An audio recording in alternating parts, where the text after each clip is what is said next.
Hi friends, ನಾನು ನಿಮ್ಮ ಶ್ವೇತಾ ಕಿರೆ. ನಾನಿವತ್ತು ಮಾಡ್ತಾಯಿದ್ದೀನಿ easy and tasty, very easy and tasty dal. ನಾನು ಮೆಣಸಿನ್ಕಾಯಿ, ಹೆಸರುಬೇಳೆ ಮತ್ತು ಕಡಲೆಬೇಳೆನ ಬೇಯಿಸ್ಕೊಂಡು ಚೆನ್ನಾಗಿ ಸ್ಮ್ಯಾಶ್ ಮಾಡ್ಕೊತಾ ಇದ್ದೀನಿ. ಖಾರ ನಿಮಗೆ ಎಷ್ಟು ಬೇಕು ಅಷ್ಟು ನೋಡಿಕೊಂಡು ನೀವು ಮೆಣಸಿನ್ಕಾಯಿ ಹಾಕ್ಕೊಳ್ಳಿ. ಮತ್ತು ಒಂದು ಕಡಾಯಲ್ಲಿ ಎಣ್ಣೆ ಮತ್ತು ಸಾಸಿವೆ ಹಾಕ್ಕೊತಾ ಇದ್ದೀನಿ. ಜೀರಿಗೆ, ಶುಂಠಿ, ಬೆಳ್ಳುಳ್ಳಿ ಪೇಸ್ಟ್ ಹಾಕ್ಕೊತಾ ಇದ್ದೀನಿ. ಸ್ವಲ್ಪ ಅರಿಶಿನ ಹಾಕ್ಕೊತಾ ಇದ್ದೀನಿ. ಎಲ್ಲ ಚೆನ್ನಾಗಿ ಫ್ರೈ ಆದಮೇಲೆ ಆ ಘಮ ನಿಮಗೆ ಗೊತ್ತಾಗುತ್ತೆ. ಆ ಘಮ ಚೆನ್ನಾಗಿ ಬಂದಮೇಲೆ ಅದು ಫ್ರೈ ಆಗಿದೆ ಅಂತ. ನಂತರ ನೀವು ಸ್ಮ್ಯಾಶ್ ಮಾಡಿರೋ ದಾಲ್ನ ಆ್ಯಡ್ ಮಾಡ್ಕೊಬೋದು. ಮತ್ತು ರುಚಿಗೆ ತಕ್ಕಷ್ಟು ಉಪ್ಪು ಹಾಕ್ಕೊತಾ ಇದ್ದೀನಿ.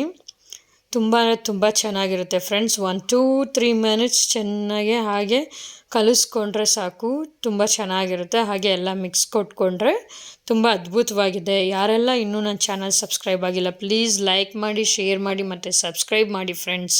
Chapati, jeera rice, ghee rice ಮತ್ತು ಪರೋಟ ಇದಕ್ಕೆಲ್ಲ ಚೆನ್ನಾಗಿರುತ್ತೆ ಈ ಕಾಂಬಿನೇಷನ್ ಬಂದು. ಯಾರೆಲ್ಲ ಟ್ರೈ ಮಾಡಿಲ್ಲ ಈ ದಾಲ್ನ, ಒಂದ್ಸಲಿ ಟ್ರೈ ಮಾಡಿ. ತುಂಬ ಈಸಿ ಆ್ಯಂಡ್ ಟೇಸ್ಟಿ ಅಂತ ಹೇಳ್ಬೋದು. ಲಾಸ್ಟಲ್ಲಿ ಸ್ವಲ್ಪ ಕೊತ್ತಂಬರಿ ಸೊಪ್ಪು ಹಾಕ್ಕೊಳ್ಳಿ, ಪರ್ಫೆಕ್ಟ್ ಆಗಿರುತ್ತೆ ಅಷ್ಟೇ friends. Easy and tasty dal is ready to eat. Thanks for watching my video friends. Thank you all.